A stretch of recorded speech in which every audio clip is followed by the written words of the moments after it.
In this video, I'm going to give you a quick tutorial on how to use Midas's offline editor. The offline editor is a great way to create and edit any existing show files from a Pro Series console.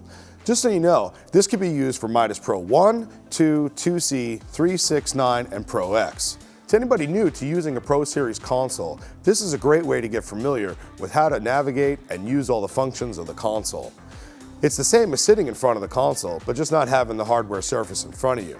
So let's go ahead and download and install the offline editor. To download the offline app for any of the Pro Series consoles, we head to the musicgroup.com page, and then if we click on Brands, we can now scroll down to Midas. Once we've reached the Midas homepage, we can click on the Downloads tab. Once inside the Download tab, we have all of our categories and subcategories for the products that we're looking for. So for here, we can click on Mixers, then Digital Mixers, and then we can scroll down and find the console that we're looking for. So I'm going to go ahead and click on the ProX.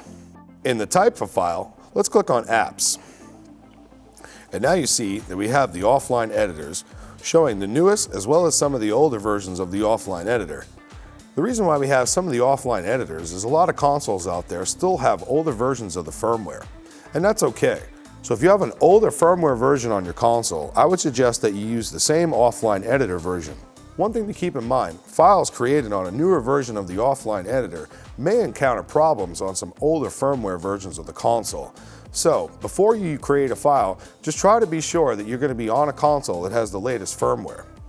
If you remember from the firmware update video, this could be a quick and easy firmware update. However, on more complex systems, this might be a more time-consuming process.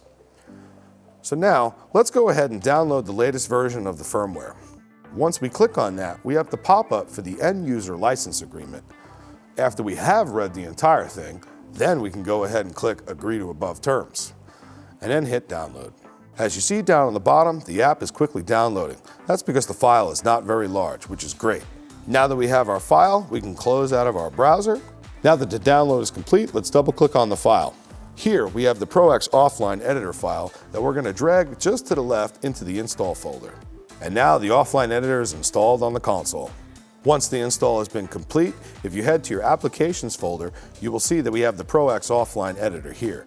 Personally, I like to keep the offline editor down in my home dock so I can quickly access it if I need to. Now, let's go ahead and open up the offline editor.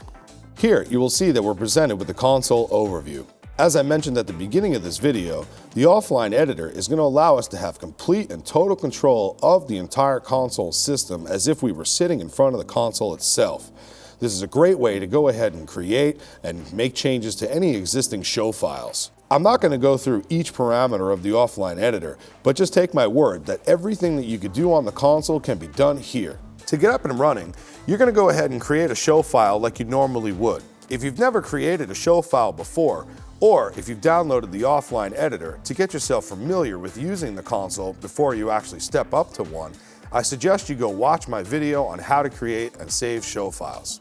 For any of you existing users who already have show files and you want to go ahead and use the offline editor, the only way that you're going to be able to get your show files into the offline editor is by inserting your USB stick that has your show file. So I'm going to go ahead and insert my USB stick so that way I can transfer in my show file. Now that the offline editor sees my USB drive, I'm going to click on my show file and click Import to bring it into the offline editor.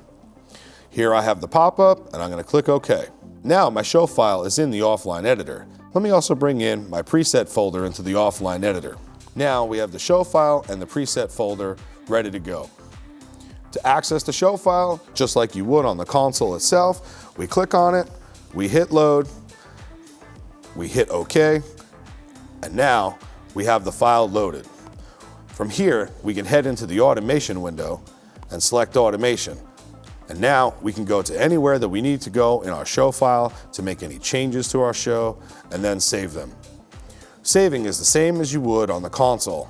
If you need to export any of your show files, it's going to be the same procedures that you would go through when you use the console itself. The offline editor is a great tool to have, especially if you're not going to have access to a console at all times. Especially when you're going to be in a situation when you have limited time behind the console to set up your show file. You can simply walk up, load your show file, and be ready to go.